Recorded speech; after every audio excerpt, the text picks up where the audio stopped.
नमस्कार। देवभूमि के दंगल में आप सभी का स्वागत है। मैं हूं आपके साथ यशी शुक्ला। देवभूमि के दंगल में आज हम बात करने वाले हैं सूने पड़े धाम व्यापार पर विराम।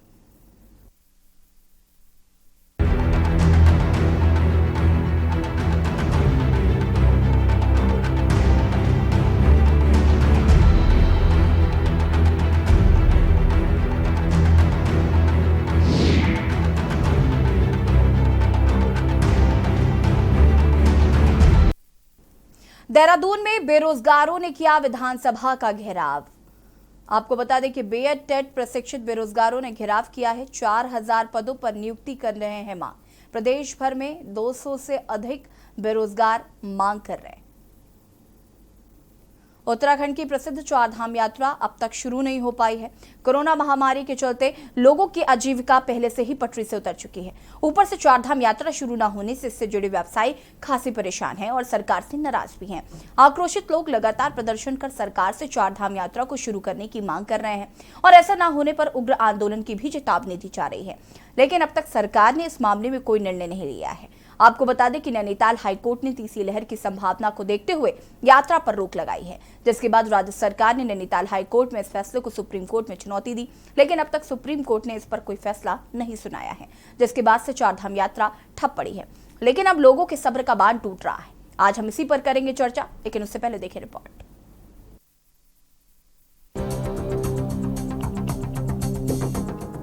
देश और दुनिया में प्रसिद्ध उत्तराखंड की चारधाम यात्रा राज्य में ठप पड़ी है।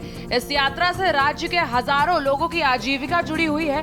पहले 2013 की आपदा ने यात्रा को पूरी तरह से प्रभावित किया और अब कोरोना महामारी ने इस महामारी की वजह से करीब 2 साल से यात्रा प्रभावित है। देश और दुनिया से हर साल चारधाम यात्रा के दर्शन करने के लिए सैकड़ों लोग उत्तराखंड पहुंचते थे, लेकिन अब यहाँ सन्नाटा पसरा हुआ है। लोगों ने सरकार से यात्रा शुरू करने की मांग की है। तो अब कोरोना काल जो है, कोरोना ठीक स्थिति होगी राज्य में, तो सरकार को इसके प्रति ध्यान देना चाहिए। और जितने होटल व्यवसाय हैं, सरकार की घोषणा थी कि पानी बिजली का बिल माफ किया जाएगा, पर अभी तक पूरी घोषणाएं हैं। और मुझे लगता है कि जल्दी संज्ञान लेना चाहिए सरकार को, मुख्यमंत्री जी को संज्ञान लेना चाहिए। और जो हमारे होटल व्यवसाय से जुड़े लोग, व्यापारी भाई लोग हो गए, टैक्सी वाले हो, आर्थिक स्थिति उनकी तंगी है, बेरोजगार हो चुके हो, इनका ध्यान रखना चाहिए। और नहीं तो मुझे लगता है कि आने वाले विधानसभा में जो है, विधानसभा चुनाव में सरकार को इसका बहुत बड़ा खामियाजा भुगतना पड़ेगा। असम पुलिस प्रशासन यहाँ पर खड़ा है, वो हमें जाने नहीं दे रहा है। कोर्ट का भी निर्णय है कि गंगोत्री धाम खुला है, गंगोत्री मंदिर में दर्शन करने की मनाही है, लेकिन ये हमें पता नहीं क्यों स्थानीय लोगों को, हम लोगों को यहाँ पर रोक रहे हैं। हमारा तो सरकार से निवेदन है कि जल्दी से जल्दी चारधाम यात्रा शुरू करे, अन्यथा ये प्रदेश में और ज्यादा आंदोलन भड़कने की संभावना है। और आजीविका का मामला है ये, पूरे हम लोग हजारों लाखों लोगों को रोजगार देते हैं प्रत्यक्ष और अप्रत्यक्ष में, लेकिन सरकार क्यों सोई हुई है? चारधाम यात्रा को बंद करने में तो भी है। तो मेरा सरकार से निवेदन है कि जल्दी से जल्दी चारधाम यात्रा शुरू करे और लोगों की भावनाओं को समझे। आपको बता दें कि 25 जून को उत्तराखंड सरकार की कैबिनेट ने 3 जिलों उत्तरकाशी, रुद्रप्रयाग और चमोली जिले में स्थित धामों में सीमित संख्या में स्थानीय लोगों को यात्रा कराने का फैसला लिया था। लेकिन नैनीताल हाईकोर्ट ने तीसरी लहर की संभावना को देखते हुए यात्रा पर रोक लगा दी, जिसके बाद राज्य सरकार ने नैनीताल हाईकोर्ट में इस फैसले को सुप्रीम कोर्ट में चुनौती दी है। लेकिन अब तक सुप्रीम कोर्ट ने इस पर कोई फैसला नहीं सुनाया है। मामले पर राजनीति भी गर्मा गई है। कांग्रेस ने राज्य सरकार से चारधाम यात्रा शुरू करने की मांग को लेकर सदन से सड़क तक जमकर हंगामा काटा। एक ओर जहां सदन में केदारनाथ विधायक मनोज रावत धरने पर बैठे हैं, तो वहीं दूसरी तरफ पूर्व मुख्यमंत्री हरीश रावत ने अपने आवास पर मौन उपवास पर बैठकर सरकार से चारधाम यात्रा को खोलने की मांग की है।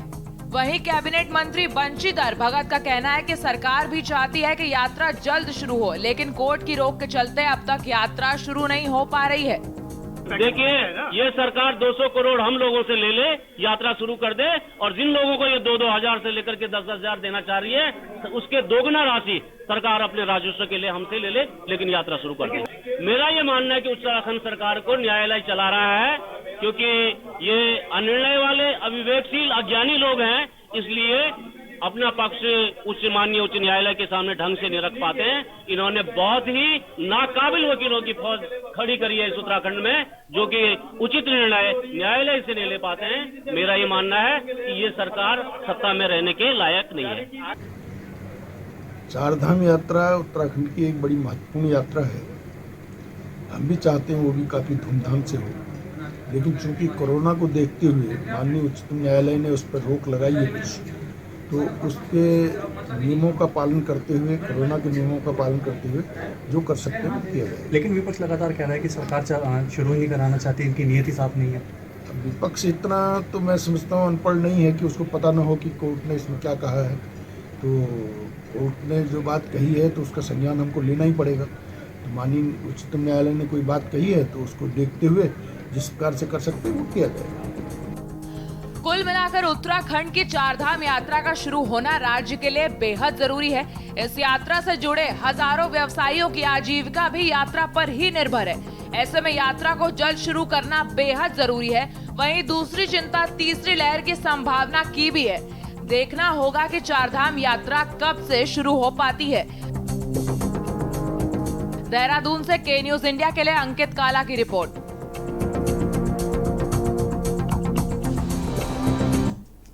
जी हाँ, तो लगातार हम बात कर रहे हैं सूने पड़े धाम व्यापार पर विराम। उत्तराखंड की प्रसिद्ध चारधाम यात्रा अब तक शुरू नहीं हुई है और जिस तरीके से लगातार सरकार ये कह रही है कि हम चारधाम यात्रा शुरू करना चाहते हैं लेकिन कोर्ट की रोक की वजह से नहीं शुरू कर पा रहे हैं, तो वही विपक्ष लगातार हमलावर हो रहा है कि आपकी मंशा ही नहीं है चारधाम यात्रा को शुरू करने की। चर्चा इसी पर करेंगे। तमाम मेहमान हमारे साथ जुड़ गए। फिलहाल वक्त हो गया छोटे से ब्रेक का, जल्द हाजिर होते हैं।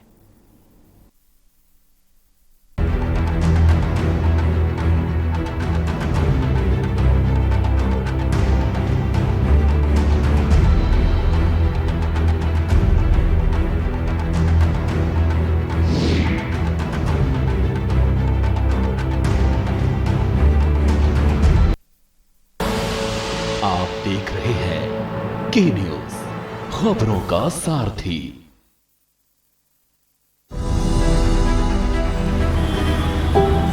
75 साल होने वाले हैं हमें आजादी मिले हुए, पर कुछ चीजें ऐसी हैं जिनसे हम आज तक आजाद नहीं हुए। जैसे सरकारी दफ्तरों की मनमानी से। इन दफ्तरों में खूब धक्के खाए, चक्कर काटे, सिफारिशें लगवाई, कल आना परसों आना, चलता ही रहा। पर अब इनसे आजादी मिलेगी। अब ये सब नहीं चलेगा। दिल्ली के सीएम अरविंद केजरीवाल ने लगा दिया है आरटीओ के ऑफिस पर ताला। अब आप कल और परसों नहीं, बल्कि अभी से आरटीओ से जुड़े सारे काम जैसे learners licence, driving licence renewal, RC transfer, duplicate RC और आरटीओ की सभी सुविधाओं के लिए बस www.transport.delhi.gov.in पर लॉगिन करें या 1076 पर कॉल कर घर बैठे अपने डॉक्यूमेंट्स पाएं। नमस्कार, मैं आपकी क्या सहायता कर सकती हूँ? ड्राइविंग लाइसेंस के लिए आपको 75वें स्वतंत्रता दिवस से आरटीओ की सब परेशानियों से दिल्ली को आजादी, क्योंकि आरटीओ की सभी सेवाएं अब घर बैठे पाएं। आप देख रहे हैं के न्यूज, खबरों का सारथी।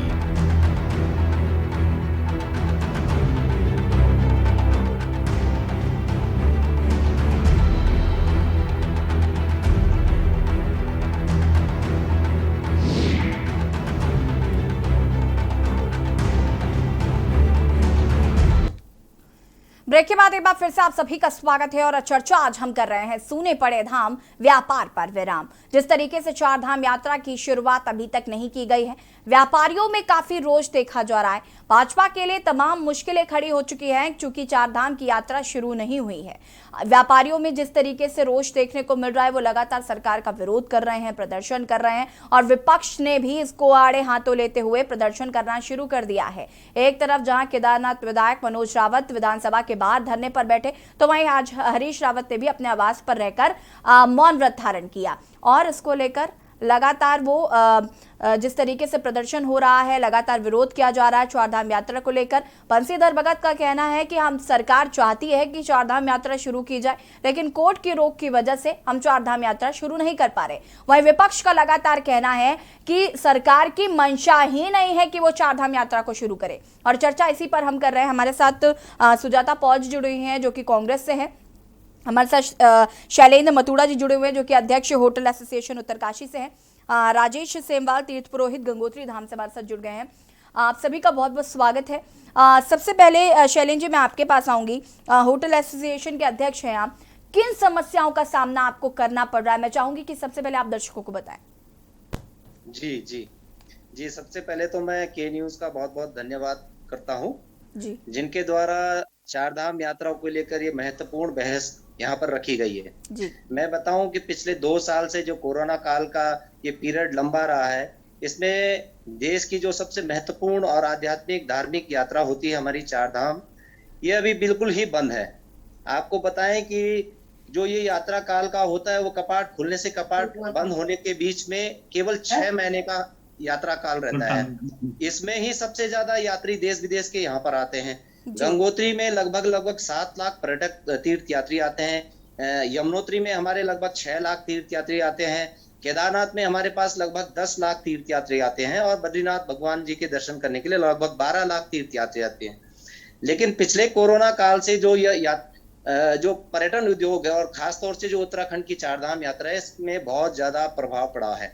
अभी वर्तमान में सरकार ने सारी पर्यटन गतिविधियां खोल दी हैं, केवल चारधाम यात्रा को बंद किया गया है जी, जिससे हमारे सामने ये रोजी रोटी का संकट हो गया है। खासतौर से जैसे हमारे बिजली और पानी के बिल हैं, हमारे जो बैंकों की किस्तें हैं, मतलब आपने लाखों रुपए का जो लोन लिया है हम लोगों ने, उसको किस्त एक महीने की जो किस्तें हैं 20,000, 40,000, 50,000 जैसे जिसकी किस्तें हैं, उनको चुकाने हम कहाँ से चुकाएं?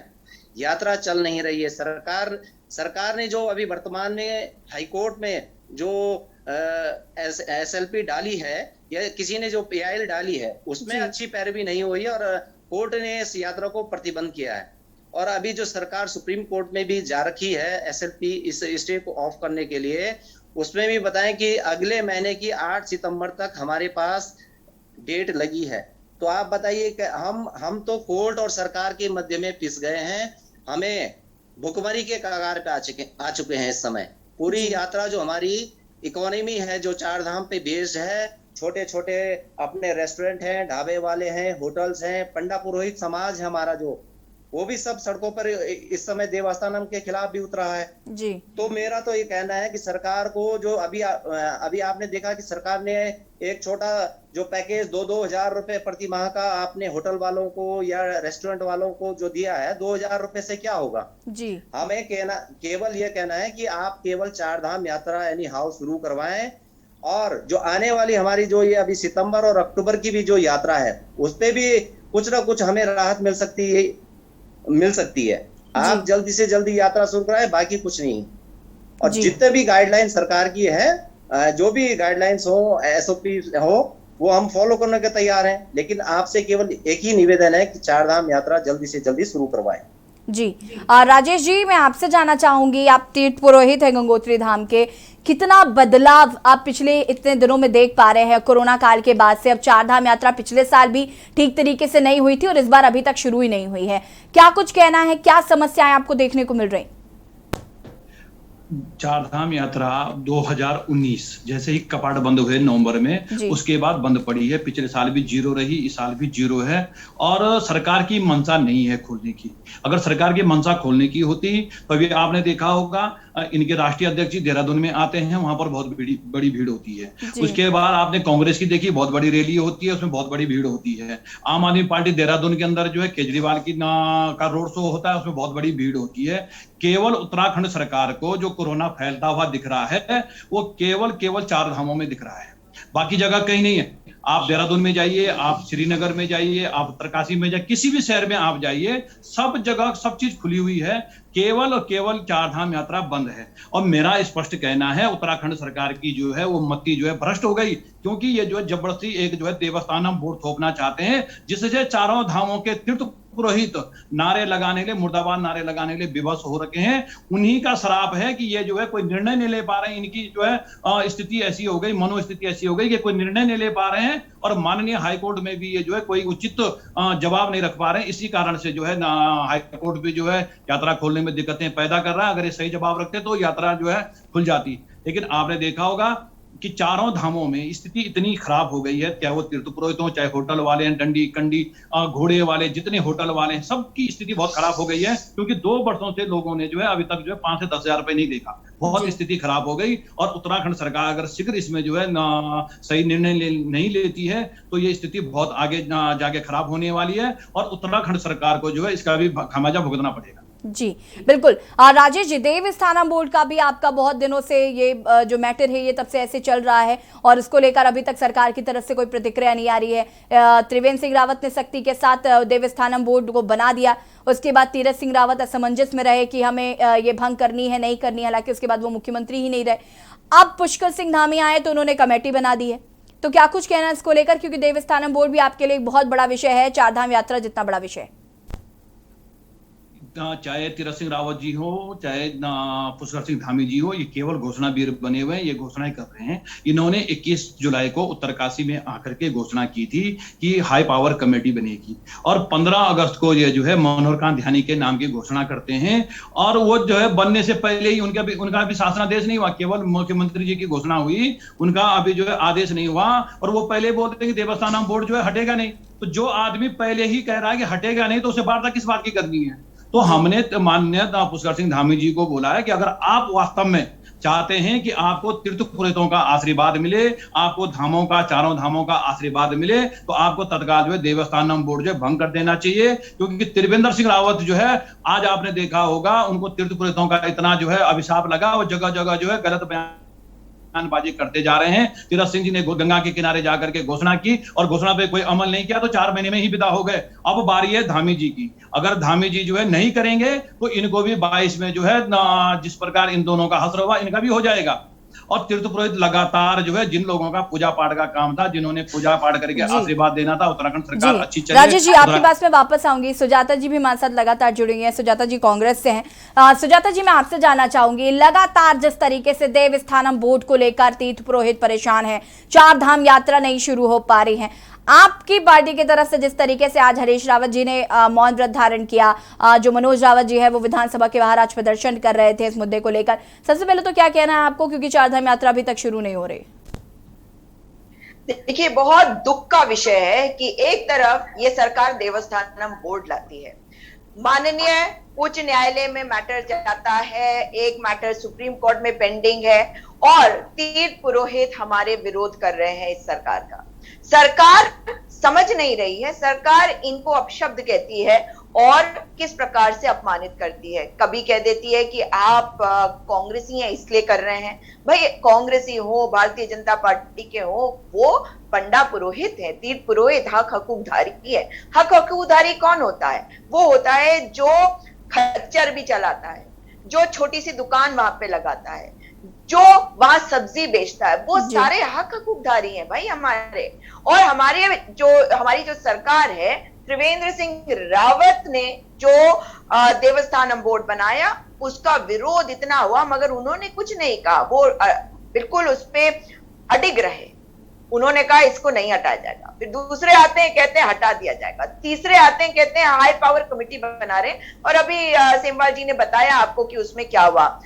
भाई, मनोहर कांत ध्यानी जी को सोच समझ के बोलना चाहिए। और आज की मैं आपको खबर बता रही हूँ, ये रोष का कारण, इतना जो रोष हो रहा है उसका कारण है, आज शैला रानी रावत जो है वो पहुंची मुख्यमंत्री जी से मिलने के लिए, साथ में गए कंडारी जी, और क्या कहते हैं कि केदारनाथ और बद्रीनाथ के तीर्थ पुरोहित उनके साथ गए हैं, जो सरासर झूठ है। और ये पुष्कर सिंह धामी जी के वेरीफाइड हैंडल से ट्वीट हुआ है, देख लीजिए आप। उसके बाद जब बवाल मचा तो शैला रानी रावत जी। सुजाता जी, मैं माफ कीजिएगा, आपको यहाँ पर रोकना चाहूंगी, चर्चा को आगे बढ़ाएंगे। फिलहाल हम चर्चा कर रहे हैं सूने पड़े धाम व्यापार पर विराम। जिस तरीके से 4 धाम यात्रा शुरू नहीं हुई है, विपक्ष लगातार हमलावर हो रहा है। चर्चा इसी पर करेंगे, वक्त हो गया छोटे से ब्रेक का, जल्द हाजिर होते हैं।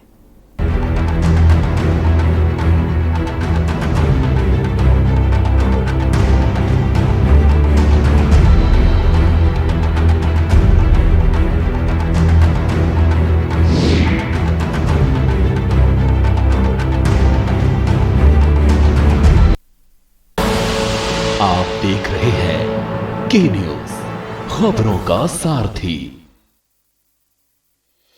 संकल्प ये हमने लिया, हर काम को पूरा करे, वंचित कोई ना अब रहे, ये लक्ष्य हम पूरा करें।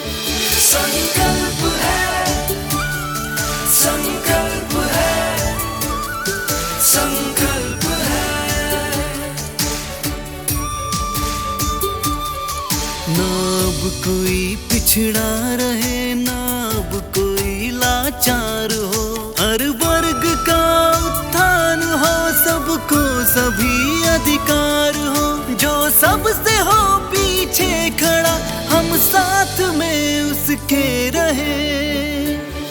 संकल्प है, संकल्प है, संकल्प है।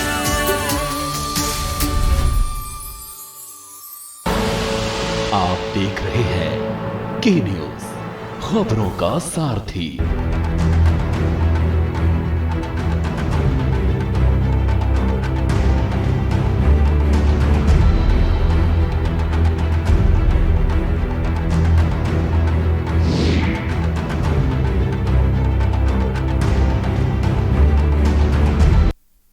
ब्रेक के बाद एक बार फिर से आप सभी का स्वागत है। उत्तराखंड की प्रसिद्ध चारधाम यात्रा अब तक शुरू नहीं हो पाई है। कोरोना महामारी के चलते लोगों की आजीविका पहले से ही पटरी से उतर चुकी है।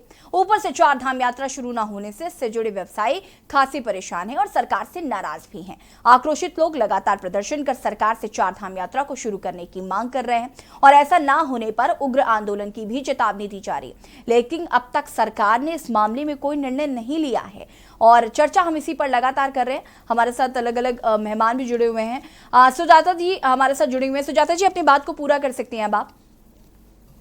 देखिए, तो बहुत दुख का विषय है कि जिस प्रकार से ये सरकार हमारे तीर्थ पुरोहितों के साथ, हक हकूकदारियों के साथ व्यवहार कर रही है और झूठ पे झूठ बोल रही है, ये बंद करना चाहिए सरकार को। और चार धाम यात्रा क्यों शुरू नहीं हुई, इसका कारण है क्योंकि इनके सचिव काम नहीं करते, ये अधिकारी, इन्हें पता नहीं है कि करना क्या है। जब मामला उच्च न्यायालय के समक्ष गया था तो जिस शपथ पत्र को उन्होंने दाखिल किया था उस पर बड़ी कठोर टिप्पणी करी थी माननीय उच्च न्यायालय में। उसके बाद भी ये सरकार नहीं जागी और उन्होंने अपनी कार्यशैली को नहीं बदला, जिसके कारण से माननीय उच्च न्यायालय ने इस पर रोक लगा दी। तो इसकी जिम्मेदारी क्या इस सरकार की नहीं है? ये सरकार जानबूझ के ऐसा कर रही है। ये सरकार नहीं चाहती कि चार धाम यात्रा की शुरुआत हो, क्योंकि इन्होंने इस मौके को देखा है। कोरोना काल में आप समझ लीजिए कि वो देख चुके हैं कि तानाशाही किस तरह से करी जाती है। जो जी में आ रहा है वो कर रहे हैं, कहीं पे पेड़ काट रहे हैं, कहीं पे पहाड़ों में विस्फोट कर रहे हैं, तहस नहस हो रहा है, सब कुछ जो केंद्र सरकार कह रही है वो कर रही है। तो ये भी तो केंद्र सरकार के द्वारा किया गया है, देवस्थानम बोर्ड, और ये कठपुतली सरकार उसको बढ़ाने में लगी हुई है। और चार धाम यात्रा की शुरुआत इसलिए नहीं कर रही है ताकि हमारे हक हकूकदारी,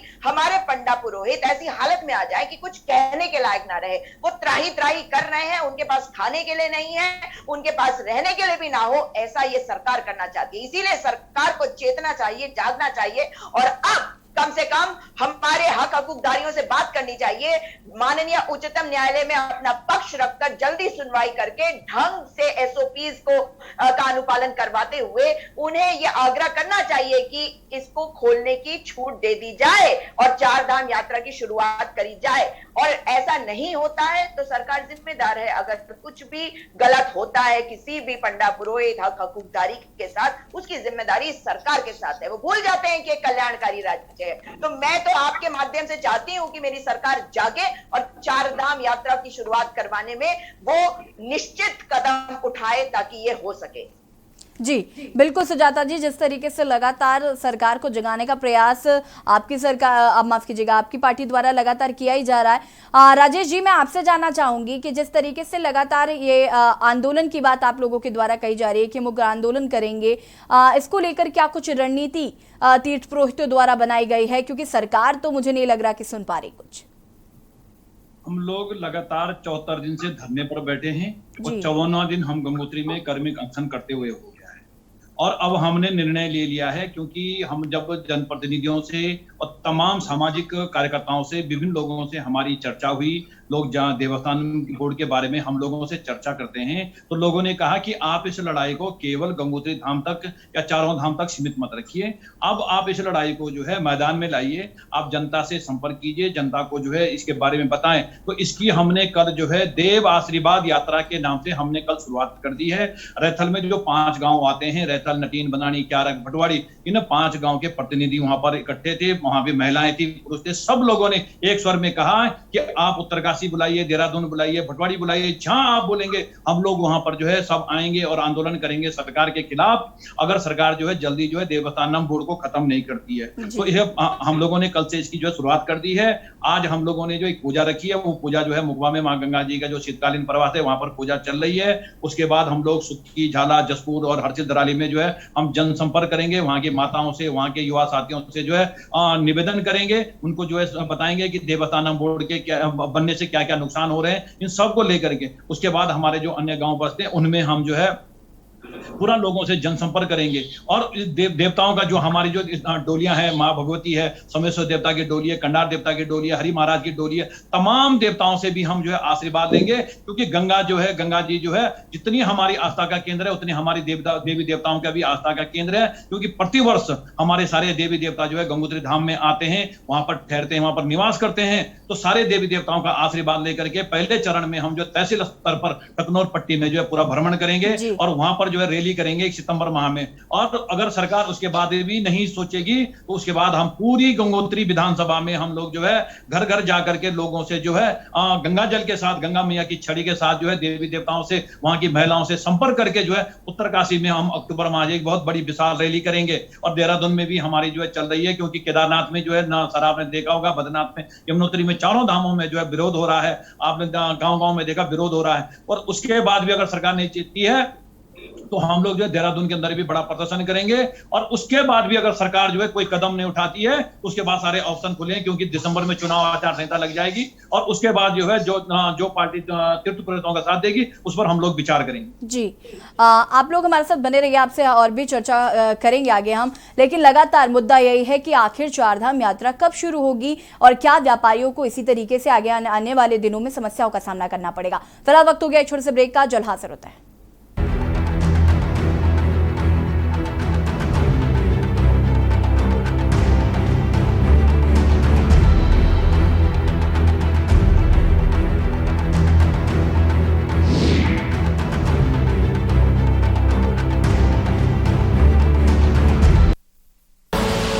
आप देख रहे हैं के न्यूज, खबरों का सारथी।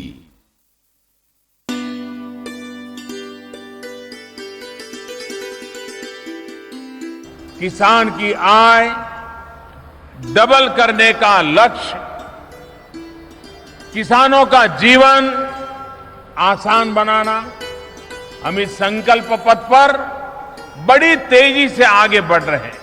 उत्तराखंड राज्य को सशक्त बनाने के लिए माननीय प्रधानमंत्री नरेंद्र मोदी जी के कुशल मार्गदर्शन में उत्तराखंड सरकार द्वारा निरंतर सार्थक प्रयास किए जा रहे हैं और इन्हीं प्रयासों का सुपरिणाम है कि उत्तराखंड के किसानों की पहुंच अब अंतर्राष्ट्रीय बाजारों तक और बेहतरी के साथ संभव हो रही है और इसका माध्यम बना है कृषि और प्रसंस्कृत खाद्य उत्पाद निर्यात विकास प्राधिकरण यानी एपीडा।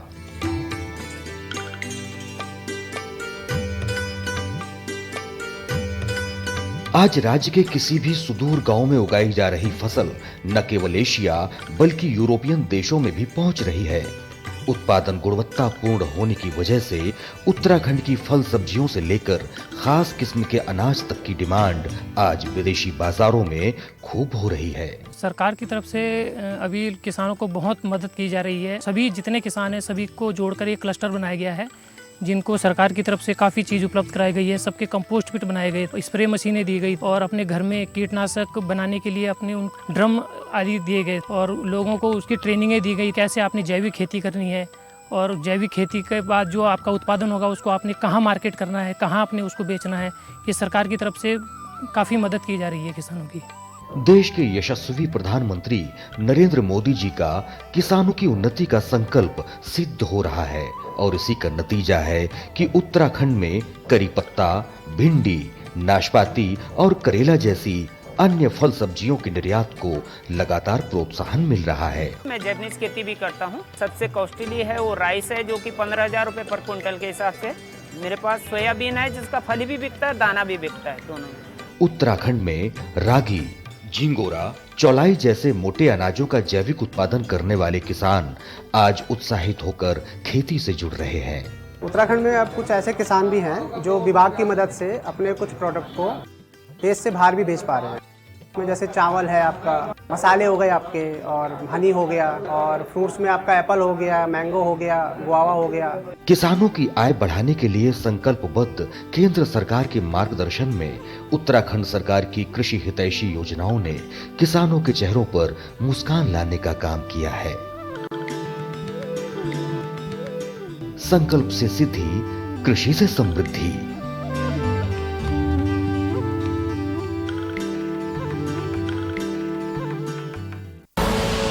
आप देख रहे हैं के न्यूज, खबरों का सारथी।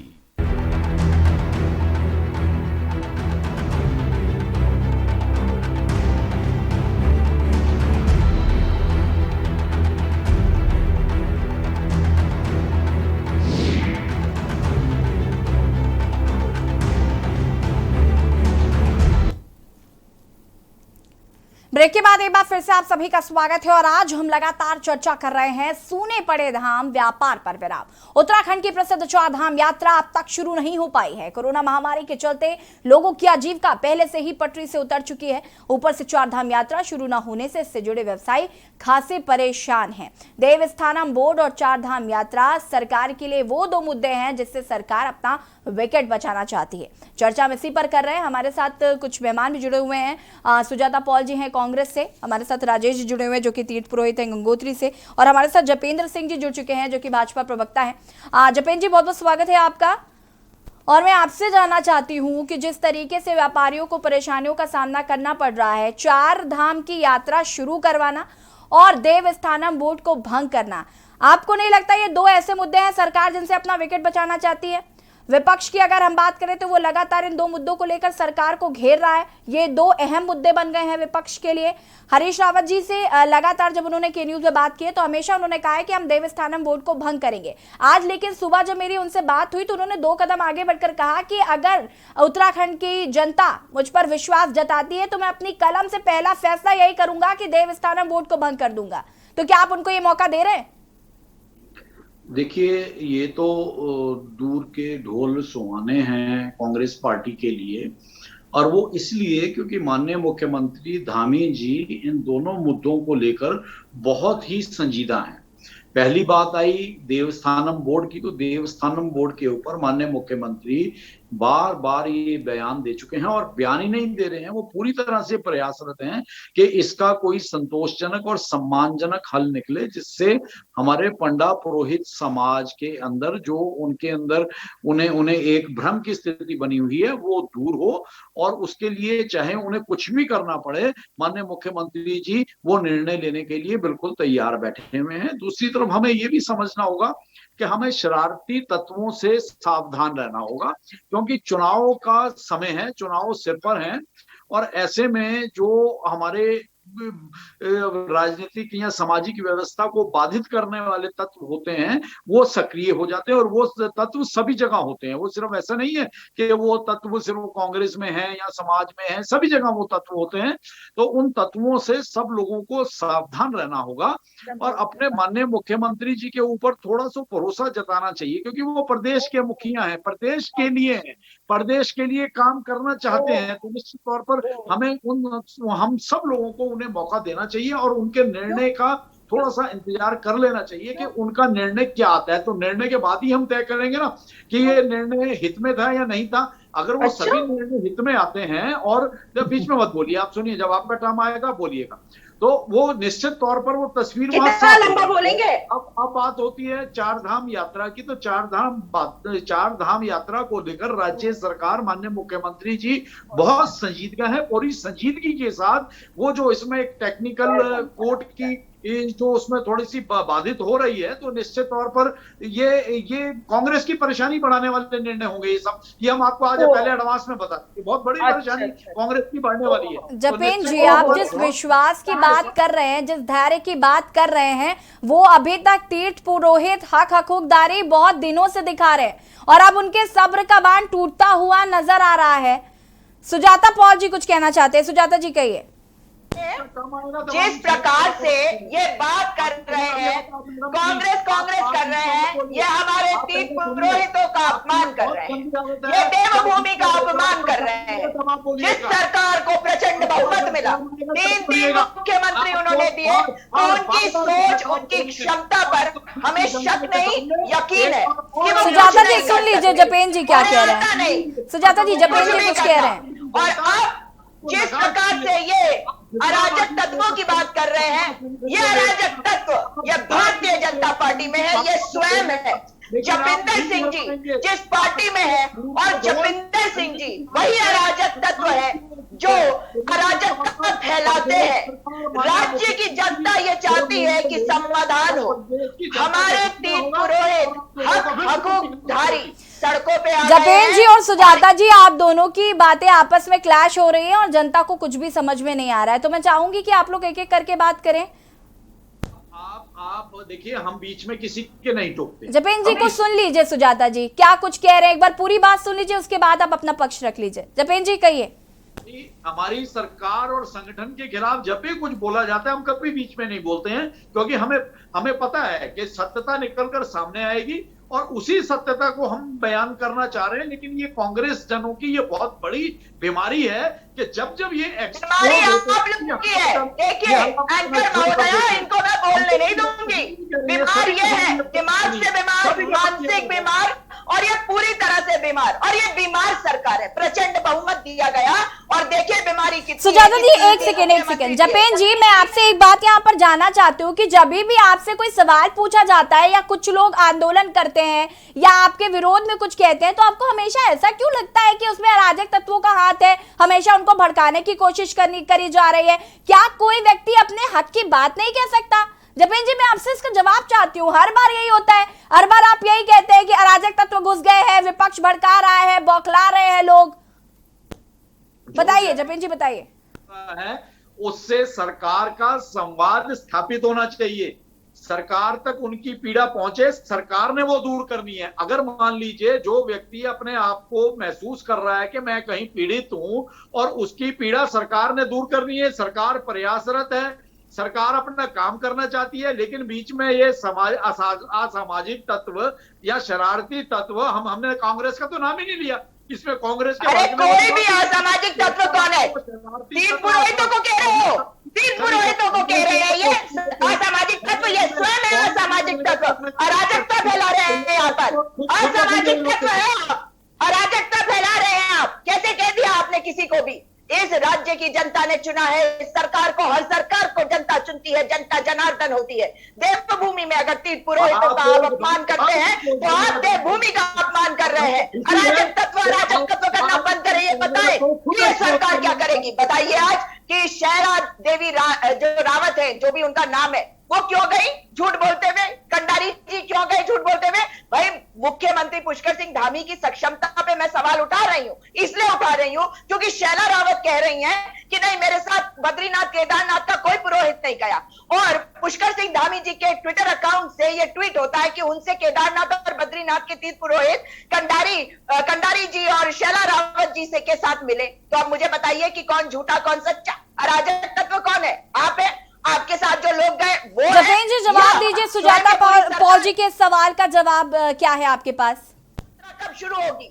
आपको ये बताना होगा कि देवस्थानम बोर्ड के मुद्दे पर मनोहर कामध्यानी जी ने कैसे अपशब्दों का इस्तेमाल किया। अभी उनकी अपॉइंटमेंट हुई नहीं, केवल घोषणा हुई, और घोषणा जीवी जो है वो कहते हैं कि देवस्थानम बोर्ड जो है वो भंग नहीं होगा। पूर्वाग्रह से ग्रसित हैं क्या आप लोग? आप लोगों को क्या पता नहीं है कि बातचीत उनसे करी जानी चाहिए जो आपका विरोध कर रहे हैं? उनसे नहीं करी जाती बातचीत जो आपकी पार्टी के लोग हैं। ये भारतीय जनता पार्टी के लोगों को पुरोहित बनाकर वहां पे बैठा कर कह रहे हैं कि केदारनाथ और बद्रीनाथ से पुरोहित आए। आप इनसे पूछिए ना कि मैं गलत कह रही हूं या नहीं। इनसे पूछिए जी सुजाता जी, मैं सवाल पूछ रही हूँ, आप उनका जवाब भी तो सुन लीजिए। जपेन जी, इसका जवाब दीजिए, क्या जवाब है आपके पास? सुजाता जी, जो 2 मिनट दीजिए, 2 मिनट। हाँ जपेन जी बताइए, क्या जवाब है आपका सुजाता जी की बात का? इन्हें यही नहीं पता कि इन्होंने सवाल क्या करना है, ये सही सवाल क्या है, गलत सवाल क्या है। हम शुरू में कह चुके हैं कि माननीय मुख्यमंत्री जी ने निर्णय लेना है, प्रदेश सरकार पूरी तरह से संजीदा है।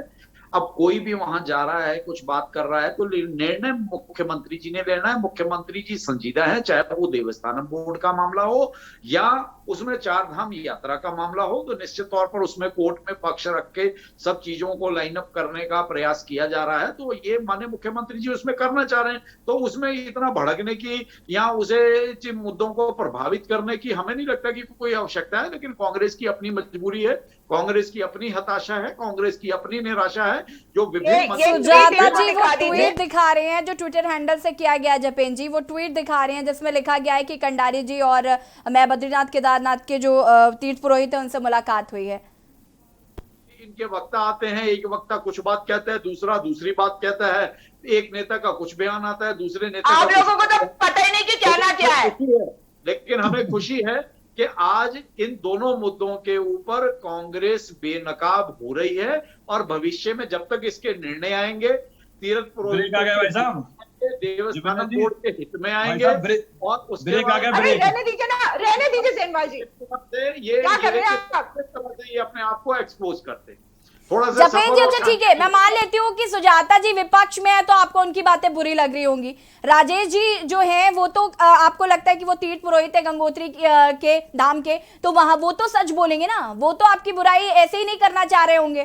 तो राजेश जी से जान लेते हैं उनको क्या दिक्कत है। राजेश जी, जपेन जी से आपको क्या सवाल पूछना है आप पूछ लीजिए। उल्टा सुन लीजिए जपेन जी, आप कम से कम राजेश जी के तो सुन ही लीजिए आप। जो हम तक भावनाएं आती हैं तीर्थ पुरोहित समाज की, तो हम उन भावनाओं की कदर करते हैं। जपेन जी सुनिए तो आप एक बार राजेश जी की बात तो सुनिए ना कम से कम। आप सुजाता जी को नहीं सुनना चाहते मैं समझ सकती हूँ, लेकिन राजेश जी को तो आप सुन ही सकते हैं। राजेश जी आप जरा सवाल पूछ लीजिए इनसे कि क्यों नहीं हो रही है 4 धाम यात्रा शुरू और क्यों देवस्थानम बोर्ड लटका पड़ा है अभी तक। मैं कुंवर साहब से पूछना चाहता हूं कि 15 दिन पहले जब आप इसी डिबेट में थे तो आपने कहा कि निर्णय होगा। 15 दिन हो गए जहां के तहां खड़े। केवल मनोहर ध्यानी जी की घोषणा हुई, उन्होंने 2-3 दिन जो है घोषणा कर दी कि देवस्थानम बोर्ड खत्म नहीं होगा। तीर्थ पुरोहितों ने एक लाइन कही कि हम एक शर्त पे ही वार्ता करेंगे, अगर आपको देवस्थानम बोर्ड रद्द करना नहीं तो हम निपटा देंगे, उसी कोई दिक्कत नहीं है। लेकिन आप झूठ मत बोलिए। आज आपके जो है शैला रानी जी के साथ जो है कुछ लोगों ने मुलाकात की, वो देवप्रयाग के लोग हैं और वो जो है मास्टर प्लान और तमाम लोगों ने देवस्थानम बोर्ड की उन्होंने बात रखी कि देवस्थानम बोर्ड रद्द होना चाहिए। उन्होंने अपनी जो है मांग रखी, देवप्रयाग के लोग हैं, उनके परवीन ध्यानी जी के। लेकिन आपके यहाँ से जो है मैसेज निकलता है कि केदार बद्री के पुरोहितों के साथ जो है मुलाकात हुई। उसके बाद केदार महासभा ने जो है एक पत्र निकाला है कि हमारा तो कोई सदस्य है ही नहीं इसमें। फिर उसके बाद जो है शैला रानी जी का भी आ गया कि इसमें केदारनाथ का कोई नहीं था। मैं आपको स्पष्ट तौर पर कहना चाहता हूं कि आप तीर्थ पुरोहितों को जो है मूर्ख समझना या बरगलाना जो है बंद कीजिए। तीर्थ पुरोहित समझदार होता है, पूरे देश की रोटी खाता है, चाहे वो मुंबई हो, शहर हो, बड़े बड़े शहरों में, जिन शहरों में आप लोग नहीं गए होंगे उन शहरों में भी जाता है, जगह जगह की रोटी खाई है, सब जगह के बारे में जानता है और तीर्थ पुरोहित को पूरी जानकारी है। और हम अपने अधिकारों की लड़ाई लड़ रहे हैं। हमें कांग्रेस से मतलब नहीं, हमें आम आदमी पार्टी से मतलब नहीं, हमें भारतीय जनता पार्टी से मतलब नहीं। हम तीर्थ पुरोहित हैं, हमको तीर्थ पुरोहित रहने दीजिए और एक कोशिश मत कीजिए कि हम किसी बहकाव में आएंगे। हाँ, जो हमारा साथ देगा हम उसका जरूर साथ देंगे। ये तीर्थ पुरोहितों की पहले दिन से घोषणा है। भारतीय जनता पार्टी देगी, भारतीय जनता पार्टी के साथ है। कांग्रेस देगी, कांग्रेस के साथ है। आम आदमी पार्टी देगी, आम आदमी पार्टी के साथ है। ये तीर्थ पुरोहितों ने शुरू से कहा है और आप निश्चित समझे, जो आज आपकी स्थिति हो रखी है, आपके मुख्यमंत्री जी कोई निर्णय नहीं ले पा रहे हैं, आप 4 धाम यात्रा को शुरू नहीं कर पा रहे हैं और आपकी जो है जो स्थिति हो रही है ये सब देवस्थानम बोर्ड की वजह से है। और आप देख रहे हैं, आपने परसों हरिद्वार में बहुत बड़ी रैली की, नड्डा जी के स्वागत में। कांग्रेस ने बहुत बड़ी रैली की, आम आदमी पार्टी ने जो है केजरीवाल के उसमें बहुत बड़ी रैली की। लेकिन केवल जो कोरोना फैल रहा है वो केवल जो है 4 धामों में फैल रहा है। तो आपकी मंशा स्पष्ट नहीं है। अगर आपकी मंशा स्पष्ट होती तो आप शीघ्र जो है निर्णय लेते। अब आप कह रहे हैं कि निर्णय लेंगे। अरे 2 महीने तो आपकी सरकार को केवल बचे, सितंबर, अक्टूबर, नवंबर, दिसंबर में तो आचार संहिता लग जाएगी। कब आप निर्णय लेंगे? जपेन जी जवाब दीजिए। जी, हमने आपके वक्तव्यों का शुरू से ही सम्मान करा है और हम आपके मन की भावना को भी समझते हैं और यकीन मानिए प्रदेश सरकार और माननीय मुख्यमंत्री जी भी आप सब पंडा पुरोहित समाज की उस भावना का सम्मान करते हैं और वो भी दिल से चाहते हैं कि इसका सम्मानजनक हल निकले और आपके सब लोगों की सहमति से निकले, जो उचित होगा और जो आप लोगों के लिए और पूरे हमारे तीर्थ पुरोहित समाज के लिए उपयुक्त होगा, वही इसका हल वो निकालना चाहते हैं। तो यकीन रखिए पूरे चारों धामों की महत्ता को कोई नहीं नकार रहा। जपेन जी, मैं आपकी पूरी बात सुनूंगी। अभी फिलहाल यहाँ पर हम लगातार बात कर रहे हैं कि किस तरीके से जो चार धाम यात्रा है वो बंद पड़ी है और देवस्थानम बोर्ड भंग होगा या नहीं, चर्चा इसी पर हम करें। फिलहाल वक्त हो गया छोटे से ब्रेक का, जल्द हाजिर होता है। आप देख रहे हैं के न्यूज, खबरों का सारथी। संकल्प ये हमने लिया हर काम को पूरा करे, वंचित कोई ना अब रहे, ये लक्ष्य हम पूरा करें। संकल्प है, संकल्प है, संकल्प है।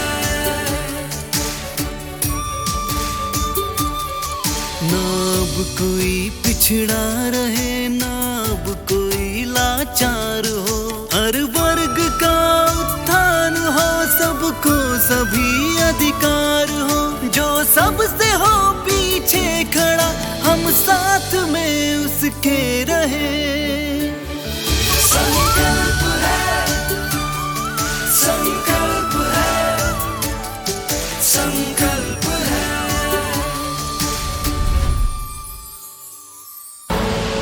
आप देख रहे हैं के न्यूज, खबरों का सारथी।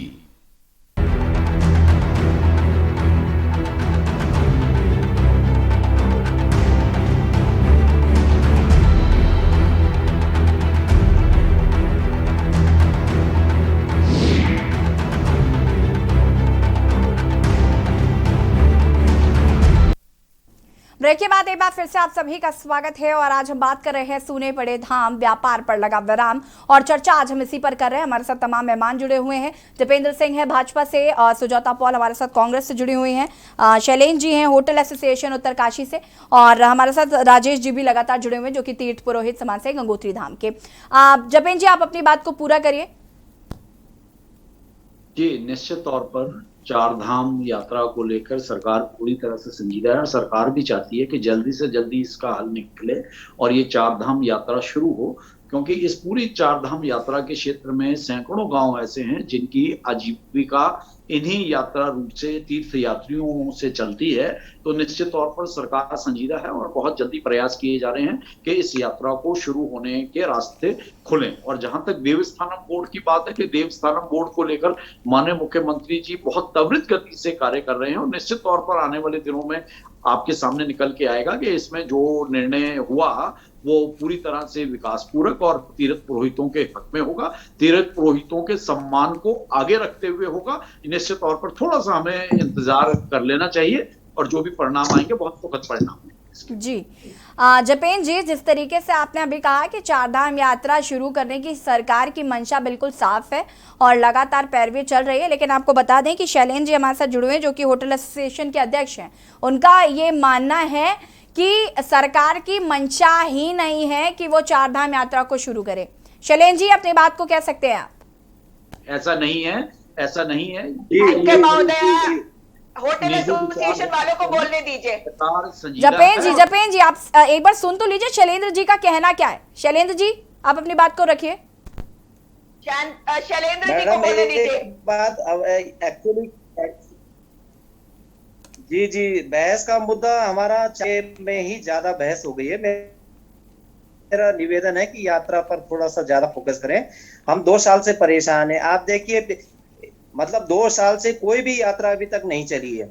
हमारे पास लाखों जो अभी तीर्थ यात्री आने चाहिए थे वो नहीं आ पा रहे हैं। हमारे पास लगातार फोन कॉल्स मुंबई, महाराष्ट्र या गुजरात या पूरे देश से कॉल्स आ रहे हैं कि सरकार क्या कर रही है, कि चार धाम यात्रा को कब खोल रही है। वो बार बार हमसे एक ही प्रश्न पूछ रहे हैं, यात्रा कब खोल रही है। क्योंकि अभी सितंबर और अक्टूबर का भी 2 महीना हमारे पास शेष बचा हुआ है, जिसमें कम से कम हमारे पास 40 to 50% यात्रा चल सकती है। तो उस यात्रा से के चलने से हमें कुछ ना कुछ थोड़ा बहुत आमदनी होगी, जिससे हम अपने रोजी रोटी के लिए या अपने जो कर्मचारियों की सैलरी है, अपने बिजली पानी के जो भी बिल्स हैं और जितने भी हमारे राज्य सरकार के टैक्स हैं उनको हम पे कर सकते हैं। लेकिन 2 साल से हमने 1 रुपए भी सरकार अभी यात्रा के बिना नहीं कर पाए हैं। मतलब आप देखिए, लगातार सरकार हमारे पास कोरोना काल से बिजली का बिल हो या पानी का बिल हो या जितने भी टैक्स हैं उनके बिल लंबे लंबे भेज रहे हैं। इवन यहाँ तक कि जो बिजली और पानी के जो रेट्स हैं वो भी उन्होंने 15-20% बढ़ा दिए हैं। आप देखिए, पिछले में अभी 2 दिन पहले ही वहां पर माननीय नड्डा जी जो बीजेपी के अध्यक्ष हैं वहां पर हरिद्वार में आए थे और यहाँ पर राज्य सरकार के जो माननीय बीजेपी के अध्यक्ष जी हैं मदन कौशिक, उन्होंने धर्मशालाओं और आश्रमों के लिए बिजली और पानी और सीवर टैक्स के लिए वाणिज्यिक से छूट मांगकर घरेलू दरों पर करने की घोषणा करवाई है। हम पूछना चाह रहे हैं कि हम हजारों लाखों रुपए का टैक्स जो इंडस्ट्री, होटल इंडस्ट्री दे रही है, हम कुछ नहीं है, हम केवल टैक्स भरने के लिए, हमें कोई छूट नहीं दे रहे हैं। आप बिजली के बिल और पानी के बिल केवल लगातार रेट पे रेट बढ़ा रहे हैं और जो सरकार है वो उसका ध्यान पर्यटन को लेकर कदापि नहीं है। मेरा तो सीधा आरोप है कि वर्तमान सरकार जो है वो पूरे 4 धाम इंडस्ट्री की अनदेखी कर रही है। कोर्ट में जिसने पैरवी अच्छी नहीं करी है, जिसके कारण हमें ये आज दिन देखना पड़ रहा है कि यात्री यहाँ पर नहीं पहुंच पा रहे हैं। बार बार हमें देश विदेश से कॉल्स आ रही हैं, वो पूछ रहे हैं कब यात्रा खुल रही है, हम उनको क्या जवाब दें। मेरा सरकार से निवेदन है कि जल्दी से जल्दी 1 तारीख से कम 1 सितंबर से यात्रा को शुरू करे।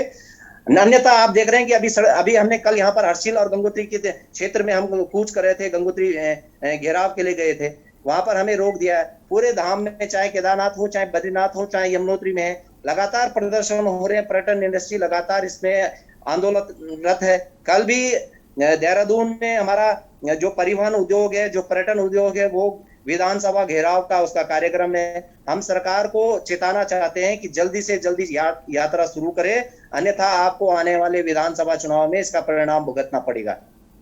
जपेन जी, क्या कहना है आपको?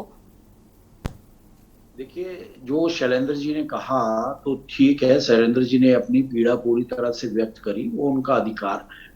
लेकिन ये भी समझना चाहिए कि सरकार अपने होटल व्यवसायियों की पीड़ा को लेकर, उनकी परेशानियों को लेकर पूरी तरह से संजीदा है, समझती है।